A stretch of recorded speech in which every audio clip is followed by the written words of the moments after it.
first off, I want to thank you all for being here. I know we're getting close to the end of the semester. I know I'm ready to be done with a little 2 week break, but I appreciate all you guys coming out, spending your Saturday with us. I got to thank Ben and Steve for even giving me this opportunity. Um, it's funny, like you would ask me as a 90-pound freshman in high school that I'd be presenting at a conference about something that I'm doing with my passion. I said you're crazy. So this is an awesome experience, another way to grow, and I'm just happy to do it. Um, Kind of what I'm talking about. Usually, what I do every quarter is I look at the bad, I look at the good in each quarter, and I kind of assess things that I can improve on, either in coaching, programming, relationship building, and so that's kind of what I've been doing every single quarter. Um, and I feel like I use this kind of presentation to kind of culminate the last 2.5 years of failures and successes and to kind of put it into one PowerPoint. So yeah, I'm excited to speak with you guys. Do I need a clicker? First off, before we get to the stuff, got to give some thanks to people. First off, my parents. I'm actually really fortunate. My dad has been a coach for 20 plus years. He coached me in youth sports. Has had the opportunity to coach many different people throughout his 20 plus years of coaching. And then my mom is a teacher. She's been teaching for 30 plus years. So both of those people have been instrumental in my upbringing, but also just being able to talk to people who have done similar things. I never thought that being a high school strength and conditioning coach was going to mean that I was going to be a teacher. So I had to rely on my mom a lot to give me some help on how to manage a classroom, and it was my first time ever running a weight room. So I really relied on those two people. Sean Cow, he runs a swimming performance center in California. He really, without him, I don't think I ever would have really understood what strength and conditioning was. He gave me my first internship, and I fell in love with sports performance and strength and conditioning because of that experience. So he plays a big role in how I got here. Clay, an amazing resource. Clay, Nick, Steve, amazing resources over the last 2.5 years. I would say that I go to you guys a lot, and you really have helped me be great mentors to me and guide me through this process. A 25-year-old kid have no idea what he was doing, and kind of gave me a lot of good feedback and mentorship. So I really appreciate that. It was funny. I wish Steve was here, but I actually was a teacher's assistant for Steve's wife in high school when I was a senior. So I always remember hearing about this Viking-looking guy who was a strength coach at Cienega, and I was like, "What the hell is a strength coach?" And then I saw a picture of him, and I was like, "This guy is really scary," but also one of the nicest people you can ever meet. And then Tyler Henry, he's over at Tennessee right now working with their football team. He was actually my intern, or not my intern, my roommate when I was an intern at NAU. And I didn't think I was going to have a roommate when I was interning. He came over from TCU, and I got to live with him. And he actually took over the head strength and conditioning role at NAU for a time. So I got to live with him, and I got to experience what it was like living with somebody who was running a Division I program. And I feel like that experience was very, very valuable to me. Yep. And this is kind of how I've been the last 5 years. I wrestled in high school, so I was always involved with athletics. When I graduated high school, I started doing CrossFit, and that's kind of how I got into really lifting weights seriously. Didn't really have a great technique or know what I was doing, but I knew that I liked it, right? And I didn't know what I wanted to do with the rest of my life. I know I enjoyed helping people, but I just didn't know where to go with that. And so actually, it's funny. Me and my mom, when I was like 19 years old, we went to Dallas, Texas, and there was this aptitude test that I guess was really big at the time. And so it was like a 2-day testing thing. They do all these aptitude, and it was a huge thing. And so we were expecting them to tell us, well, these are the 3 careers that you're going to do. These are 3 possible careers that you could potentially do. And what they actually told us was that I would be good at something where I use my creativity, coaching small or large groups, and I forgot what the last one was, but I think it had something to do with like building relationships. And so we were like, and we spent like $500 on this thing, and we were like, oh, we didn't really get what we wanted out of this. But looking back, it actually is. This is perfect. Like I'm doing all three, and with this job, and so I feel like that was a great experience. And it's kind of funny how it comes full circle. We were talking about that the other day. But anyways, after I did that, I went to ASU. Still kind of unsure of what I wanted to do. Started working as a personal trainer. Met Sean. Sean got me my first internship, and then I did a couple other internships working with different strength and conditioning places. And then I really got lucky with an internship at Cressy Sports Performance out in Massachusetts, and that was my first like foray into like working with professional athletes, high school athletes, college athletes, and I fell in love with that. And I knew that something in that realm is what I wanted to do. So I went back home, started working as a personal trainer or a private trainer. I liked it. I realized that I kind of wanted to work with a bigger setting. So when the pandemic hit, I took that opportunity to go to NAU, intern with NAU for about half a year. Realized that I really love working with the team sports, but I wanted to be back home in Phoenix, and high school was the next logical step. Spent a year at Marcos Niza High School out in Tempe, and then I've been at Desert Edge. This is my second year over at Desert Edge. So, and I'm loving it so far. It's going great. I think a lot of the stuff that I'm going to talk about later on, I think it's important to always go back to why we're doing this, right? And I had this activity that we did my first week at NAU and I did this in many different internships where they ask you your why, and you kind of talk about why you're a strength conditioning coach. But I never was asked why my answer was important to me. Like psychologically, why was that important to me? So I'm going to give you guys a chance to do this in a second, but I kind of want to go over my experience with this, and it kind of makes everything I do in my job a lot easier, especially when I have those tough days where, the kids may not be listening or something didn't go right that day. It's always good to bring it back to this and focus on why you're doing this. So for me, the first question that was asked is why you're a high school strength conditioning coach. Well, for me, I love helping and watching young people accomplish their goals and seeing them grow to be successful and responsible young adults. And then the question was asked, well, why is that important to you?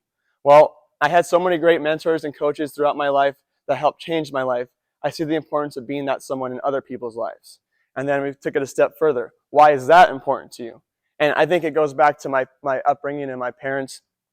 Serving other people has been around my life for such a long time. I find it to be an important character trait. I truly find joy in helping people regardless of the environment. My parents were both servants to other people, as my dad's passion was coaching baseball and softball, and my mom's occupation was teaching U.S. history. I've seen the impact that they've had on other people and strive to have that impact on others as well. And I think for me, I always go back to this on those tough days, and it just serves as a reminder as why I'm doing this. And if none of you have ever done this before, I kind of want to give you guys the opportunity to maybe sit here for like 3 or 4 minutes and maybe jot down some responses to those 3 questions. And if anybody wants to share what they wrote, if it's personal, then that's great. I don't want to make you share, but I kind of want to let you guys have that opportunity to do that because I feel like it was a profound experience for me.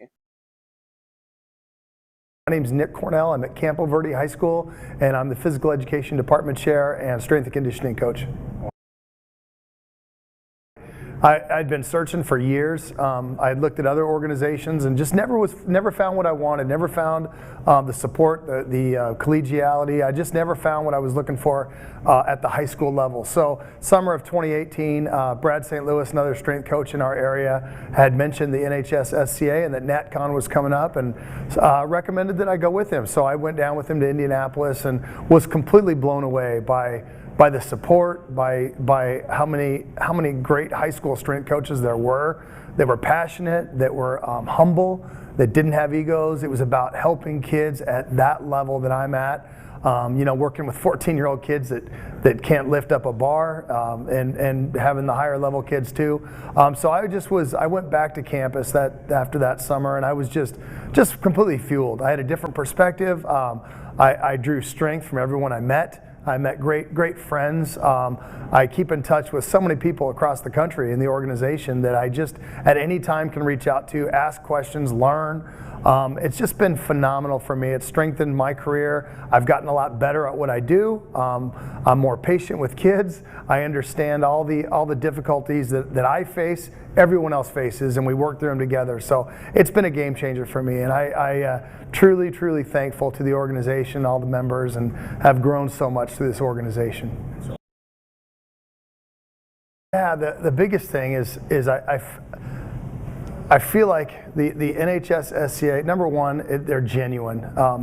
Really, the ego part is gone. That was one thing that I felt like with a lot of other organizations, and I went to other conferences, it was about prestige, it was about positions, it was about state champions, it was about all these other things that didn't apply to me. Very overly sciencey and really, just really hitting on things that weren't helping me where I was at.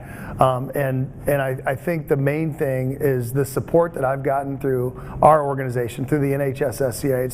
It's been just amazing, because at any time I can reach out, and I have the ability at any time to get numerous people's opinions and feedback on any question I have, ranging from speed agility training to testing to programming to anything. So it's enabled me, number one, to have a lot of good friends.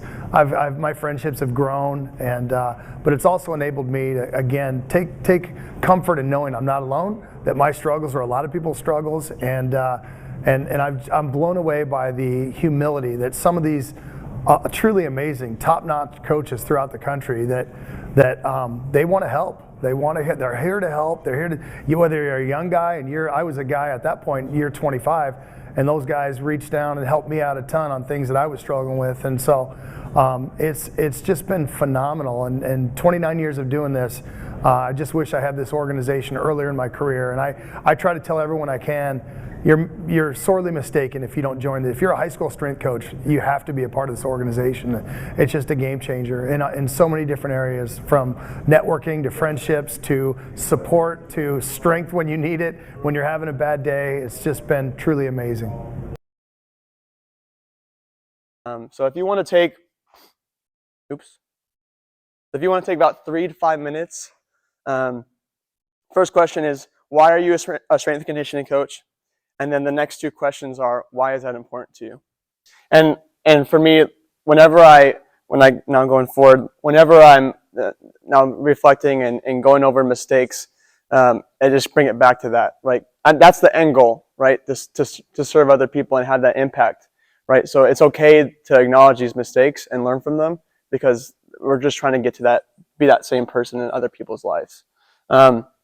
So for me, I have, I think it's 4 or 5 big lessons over the last 2.5 years. And I've learned so much over the last 6 years of coaching, but I think in high school, particularly, big 5, not being growth-minded enough. And I think growth-mindedness is like a spectrum, right? On one end, you have fixed-mindedness, and then on one end, you have complete growth-mindedness. And I don't think we all are just on growth-mindedness, right? We all have a little bit of fixed-mindedness going on. And it's important to recognize when that's happening and to address it. And for me, I kind of wanted to talk about the big change that I made in my programming because of realizing that, okay, I was being fixed mindset really early in my career, and I kind of addressed that. So I love this quote right here. Open-minded people don't care to be right, they care to understand. There's never a right or wrong answer. Everything is about understanding, right? And just taking that and always thinking about that as you're trying to address your own flaws or what needs to be corrected in your own program or philosophy.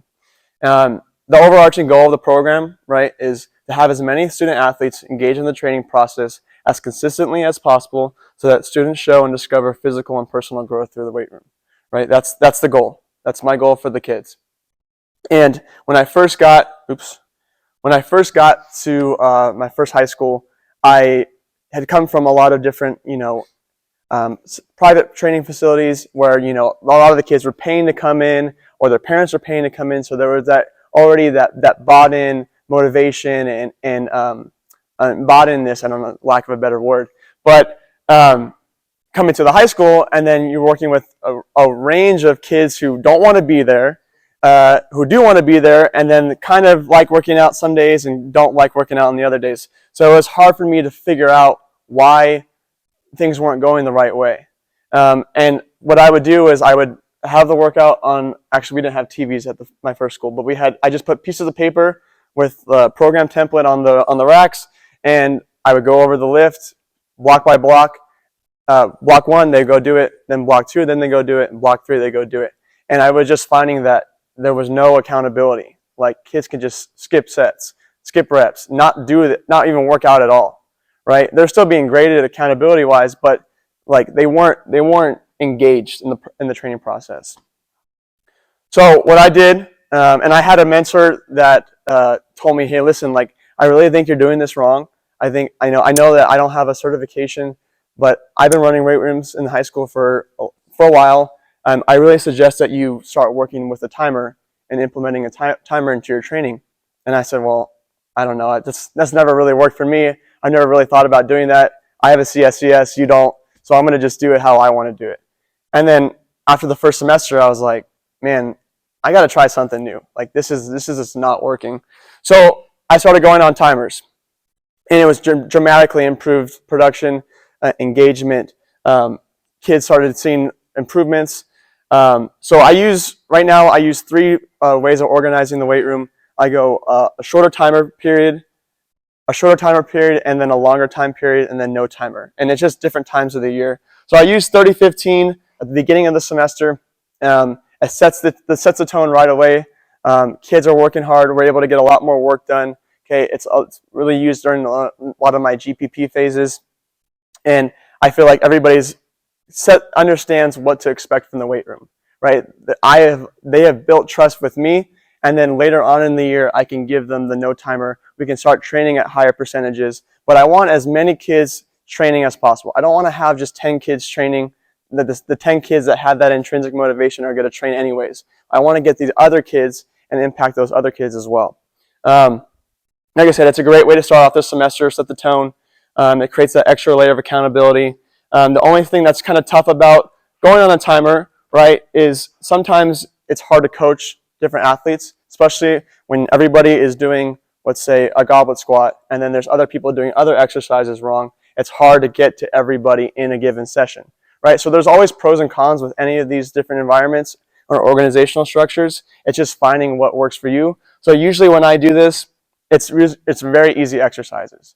Goblet squats, chest supported rows, push-ups, planks, stuff that are not going to mess up too much, right? And then when we start to progress and intensify the exercises, then we can start going off the timer or go longer duration so I can coach a little bit more. My name is Amanda Thober, and I teach at Shelton Public Schools.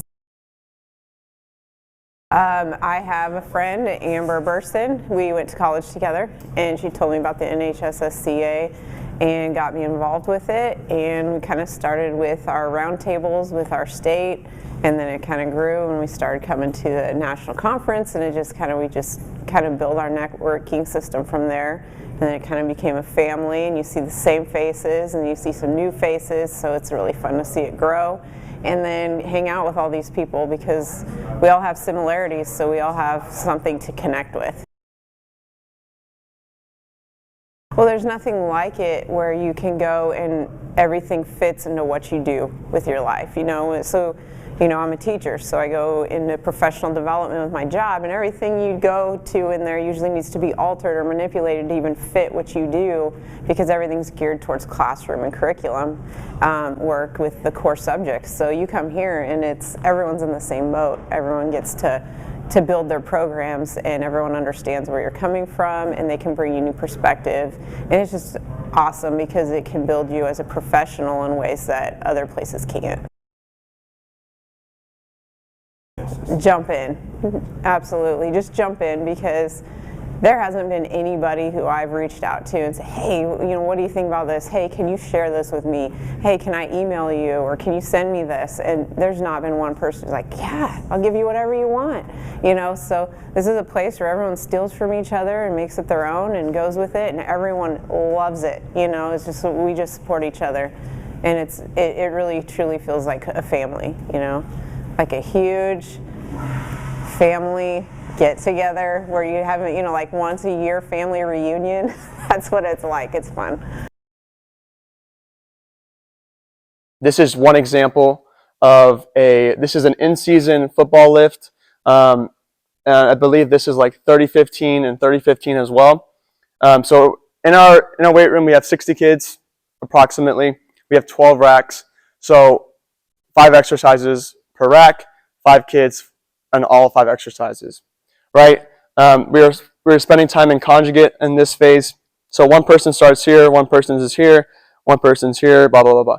So then we just rotate as the timer flips, right? And I feel like I was able to get a lot of work done, and I was able to hold the kids accountable because I could see who's not working when the work period is starting. And if you're just standing around for the last 2 work periods, well, I know that I need to have a conversation with you and figure out why we're not doing what we're supposed to be doing. So you're on block or you're on standard schedule? Standard. Yeah, but football is a little different. We have an extra 10 minutes because we start them 10 minutes early. The rest of my classes won't have this. We'll usually just do one big block if we're on timer because we don't have that much time. We really have like 25 minutes of training with dress out time. 40-15 or 40-15 or 60-15. I really use this a lot with mobility days. And this is an example of, we did this lift the day before the state championship game. We do 2 rounds here. Everything's a minute. They're rotating through. Everything's a minute, and they're rotating through. And it gives me a little bit more time to coach. Gives them a little bit more time to focus on the movements. So I use a little bit of both of the higher duration timer and the lower duration. And then right now, like the last month of training, we've been going no timer. Usually, most of my classes have built that trust. I can trust that they can do the lift responsibly. I have one class that can't, and it's all sophomores, and I have only 5 athletes in that class and a bunch of kids that I just got dumped in there. So that's my only one I'm struggling with right now. But my other classes, we're training at higher percentages. Usually what happens is I have, before they go and do the lift, I post their numbers in a Google sheet, and I just scroll through it. So they find that their number that they're going to use for this 4 sets of 8, and then they go and do it, right? And then the rest of the lift is on their own. Like they're picking the weights. I'm not picking it for them, but this is the only time where I'm picking it for them. Okay? That makes sense? So my second lesson, building meaningful relationships, right? And I think early on in my career, I focused too much on the athlete-coach relationship, and there's all these other relationships that I need to focus on, right? The athlete's relationship with the weight room, right? Do they even like being there? Can we find ways for them to like being in the weight room? My relationship with the coaches and outside coaches as well, right? A lot of these kids at my school, especially football, they have outside trainers, and it really influences what they do when they come to me. So having those conversations with other coaches and seeing how we can mend the gap between what they're doing and what I'm doing is important.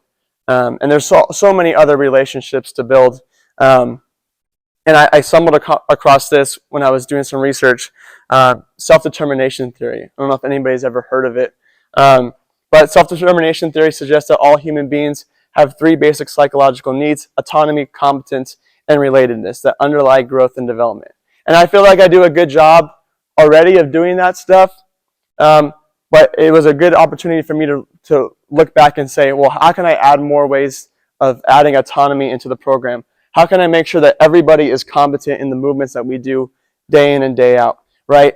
How are people related to each other? Are they communicating with each other? Do they like being in the weight room every day? Do they have a good relationship with me? How can I build that relationship and make it better? And it all ties into motivation, right? You're going to obviously have some kids who have that built-in intrinsic motivation. They can handle that, right? And there's some kids that just need that extra little push, right? And nobody wants to be told what to do day in and day out and just be like in a dictatorship. Nobody wants to not be good at movements. Nobody wants to feel unrelated, right? These are all needs that they want to feel. So how can we bring that into the weight room? So autonomous coaching, right? I think the biggest things here, and this is how we do it in the weight room. I give the athletes choices of picking their rack partners, and they understand that that can easily be taken away from them, and I have taken that away from them if they abuse that trust, and holding them accountable for not doing their work that they need to be doing. But I think obviously if you're working out with your friends, you're going to have a little bit more fun of a time in the weight room than if you're just working with random people who don't even lift the same amount as you, or you have nothing in common with. But it's also important to build those connections with other people. This is big for me. My athletes, especially in football, they created the rules and expectations for the season. So about halfway through the season, I felt like we didn't have this clear set rule structure and organization structure, and so I consulted with our coach and I said, listen, I think we really need to sit down with these kids and let them kind of plan out what they want this weight room to be. Right? What are the rules? How are they going to treat the weight room day in and day out? Are they going to be cleaning up after themselves? Because there's a lot of things that just would go unchecked and undisciplined. So we sat them down in this big circle and we talked to them for about 20 minutes. And we said, listen, this is what we think that the weight room should be, but we want to hear from you guys on what you guys want this to be, right? Do you think that it's okay to wear Crocs to school and show up half dressed to a lift at 8:05? Or do you think it's okay to show up 15 minutes late, right? You guys set the rules and we'll hold you guys accountable for those rules. And I think it was really, really good.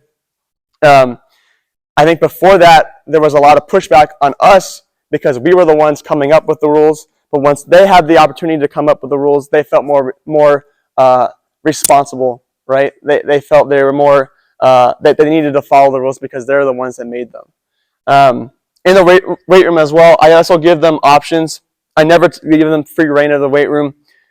Sometimes if we're doing pull-ups, I'll say you can go wide grip, you can go neutral grip or underhand grip, or if we're doing rows, you can pick your grip. Just giving them a little freedom to make those decisions for themselves will hopefully get them to buy in a little bit more. And same thing with exercise options, right? This is an example of a lift where we were going off of percentages, but I also gave them a little bit of freedom to pick what push-up variation they wanted to do. Some kids could handle doing decline push-ups and banded push-ups and chain push-ups, but some of my kids are still learning how to do push-ups, right? So I gave them the option of picking what they wanted to do, and hopefully that gives them a little bit more buy-in on what they're doing. And then another big one is including a finisher in some workouts. There's a lot of kids that just want extra work, right? And sometimes when you have a block like this and they finish it, they're like, well, what else can I do? And I think giving those kids options as well is big. Just giving them more things to do. And then they feel like, well, I'm getting more work than the other kids, and they feel kind of responsible there. Building the athlete-coach relationship. I think a lot of us do a really good job of this. I mean, we're here to benefit the kids. I kind of bolded these two because these were the two that I reflected on and kind of decided that I needed to work on a little bit more after my first year. You know, really saying what I meant, right? If I said if you were gonna go run the track for not dressing out, when you were gonna actually run the track, and I did a really bad job of that the first year of kind of letting that stuff slide.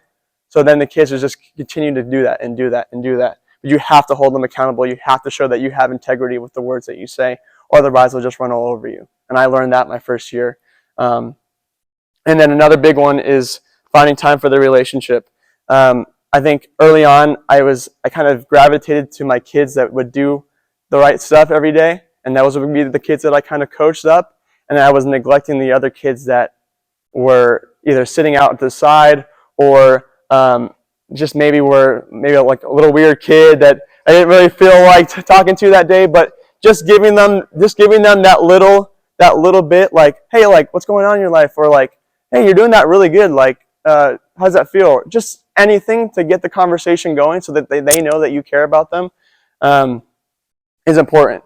So now what I try to do is every day I try to connect with 5 new kids, or even if it's not new kids, having 5 different conversations with different kids on a daily basis so that everybody is getting talked to and they don't feel like I have favorites or anything like that, because I don't want that to ever be the case.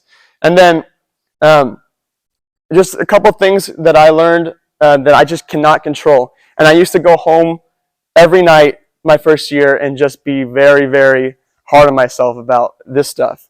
I would just be like, why aren't these kids working? Like, why don't they want to lift? Why don't they want to get better? Like, what is the, and it's just some kids, I've just come to face it, like some kids just don't have that. Like, they just don't want to be that person. They might have just been thrown into the class in the first place and they don't want to be there.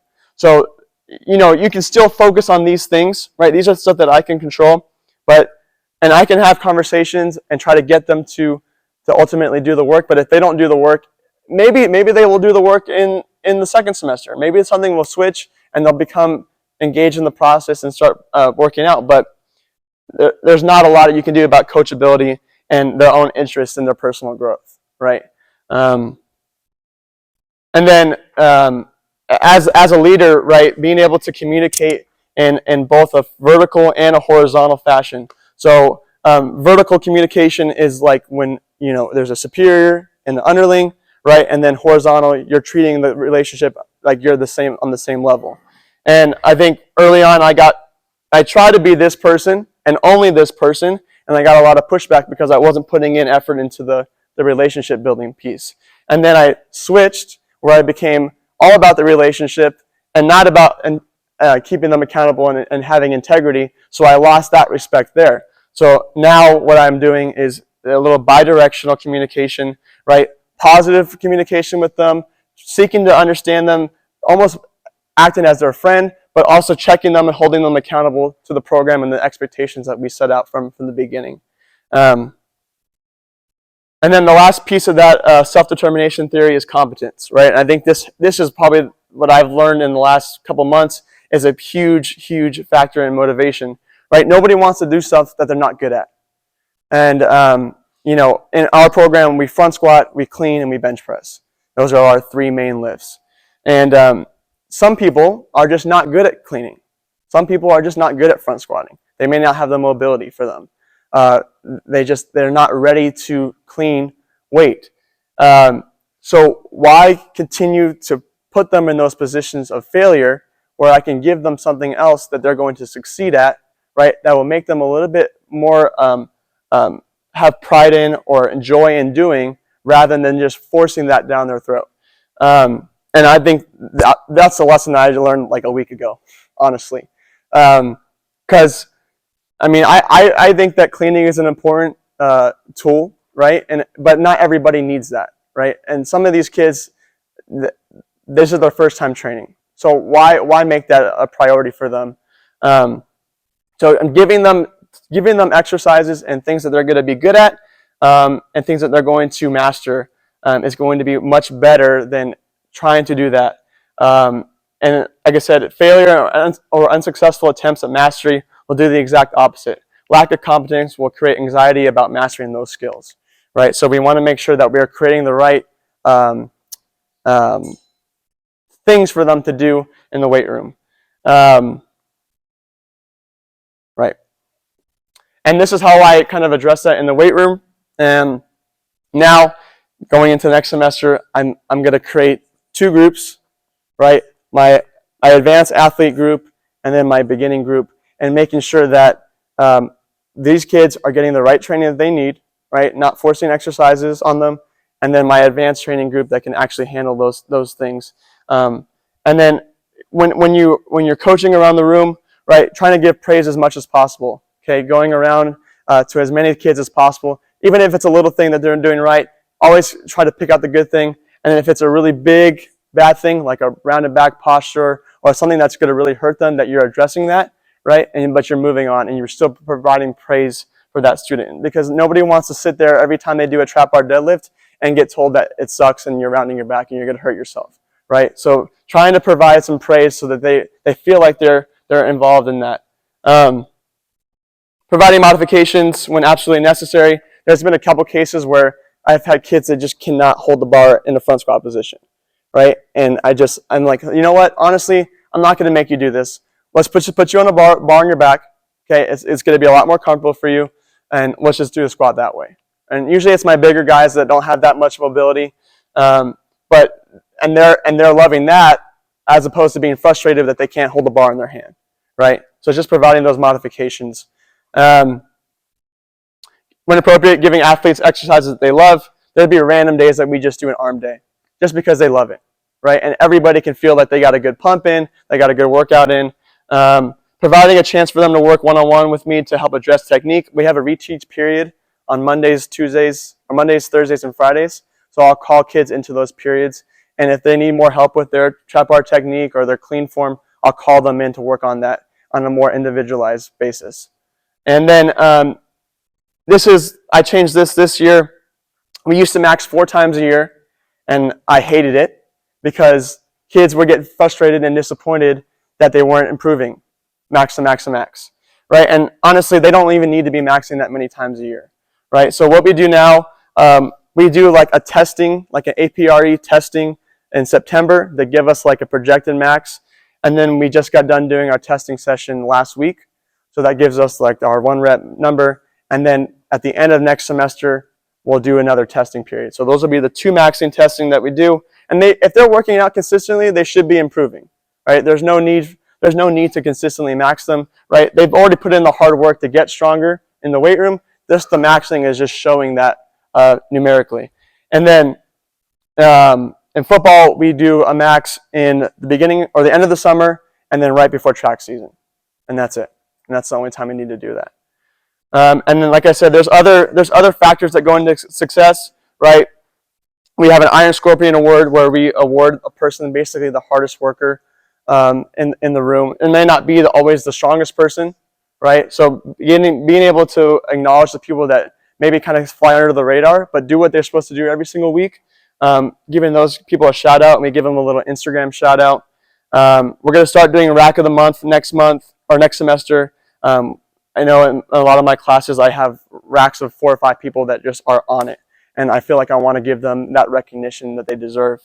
Growth in leadership, growth in attendance, increases in speed, goal attainment. Some kids have goals of losing weight, so we track that stuff for those kids that want to do that.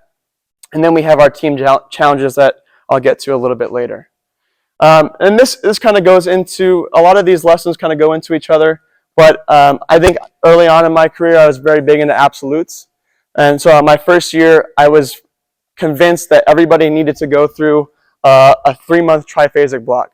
And then they're going to do a block of left side barbell, and then everybody's going to clean. And these are things that I used to think, for me, they were important. They are important in my own training, but I thought that every kid needs to have the same training style. And I'm learning that it just doesn't need to be the case, right? We can kind of individualize the training a little bit more to get the athletes where they need to be, meeting them where they're at. And some kids can handle cleaning. Some kids can handle doing conjugate method. Some kids can handle doing triphasic training.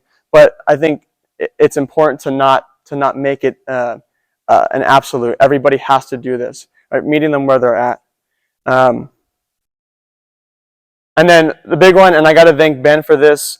I think you did a conference at Campo Verde, and I fell in love with your idea about the team challenges, and it's been a game changer for getting kids to buy in and have fun in the weight room.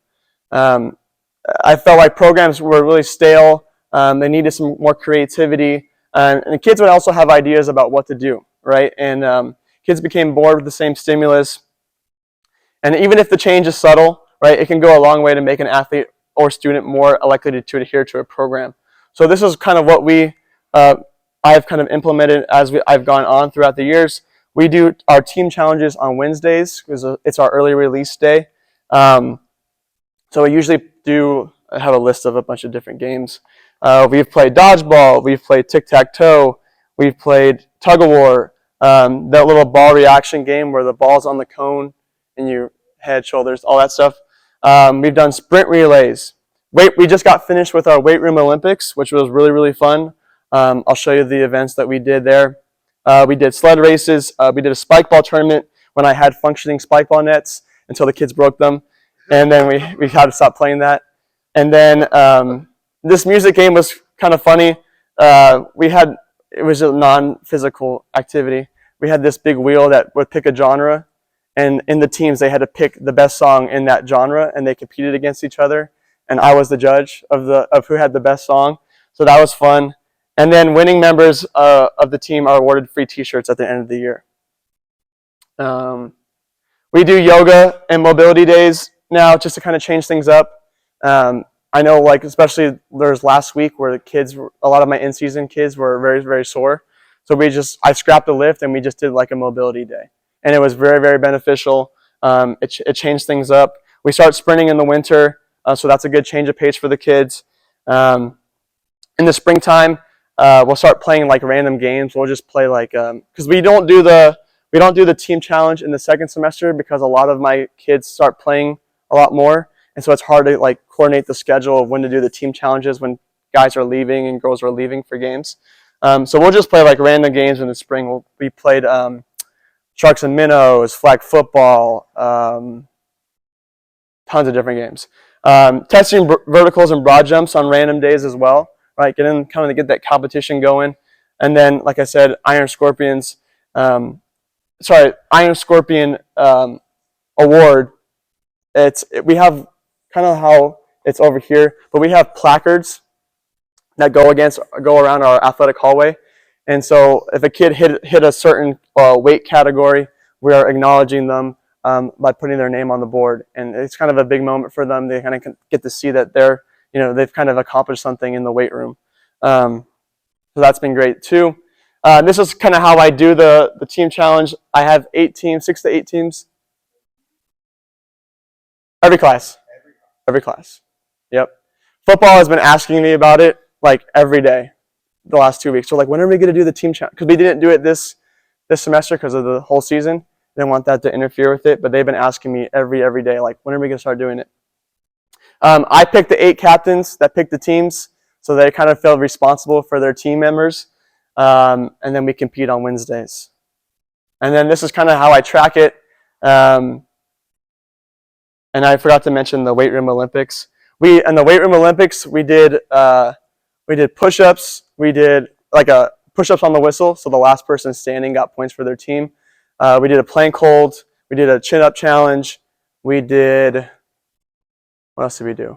We did a wall sit challenge. I can't remember the other one. There's one other one. And then outside, I'm going to show you a couple of videos here. We did a medicine ball throw. We did a trap bar relay.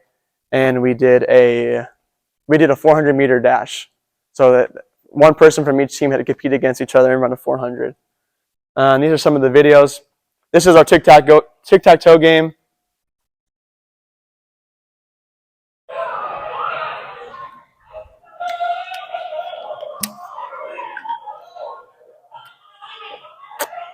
They got to actually think a little bit too.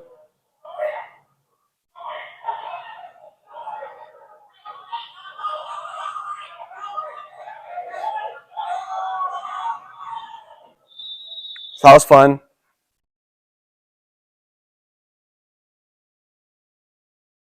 This isn't actually the tug of war challenge. This is at the end of the tug of war challenge where they all wanted to compete against each other.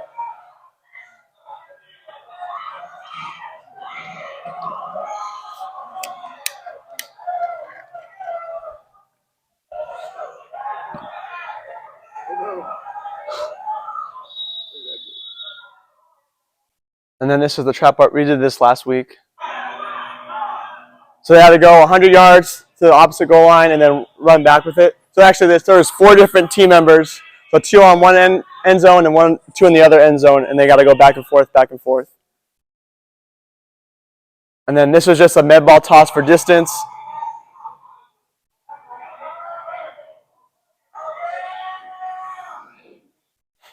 So they're engaged. They love it. They love competing against each other.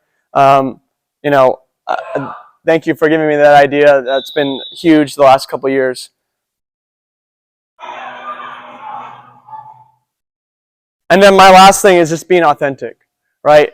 I can't be anybody else. I can't be Clay. I know Clay is a big energy guy, and that's great, and I'm sure he has a lot of success. But I just know me and myself. I rely a lot on my relationship building. I'm a lot more soft-spoken person, but I just have to be authentic to who I am as a person, as a coach. Right? It's got to mimic. They have to be the same person. and this is Coach Feld. Reminds me of Coach Clay. I I will never have these big of arms. I will never have that mustache. So I don't have that commanding body look or presence. Most people, when they come in, subs who come into the weight room, they think that I'm a student. So especially when I'm clean shaven. So I'm like, yeah, I'm actually running this thing.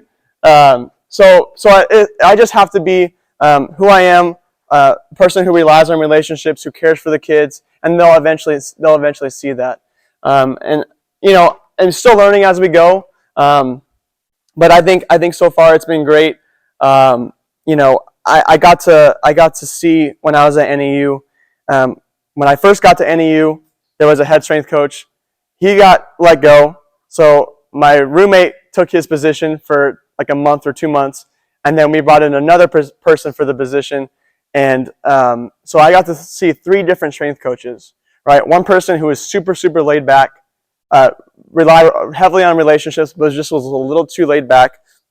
One person who was extremely knowledgeable, really detail orientated, and then another guy who just brought a lot of high energy, like a Coach Feld. And all 3 different personality styles worked, right? But I tried to do it in the beginning. I tried to just be Coach Feld, and that just wasn't me. And the kids saw through that, right? And I think it's just important, especially if you're coming onto a position for the first time, to just be yourself and to not try to be anybody you're not. And yeah, thank you for your time.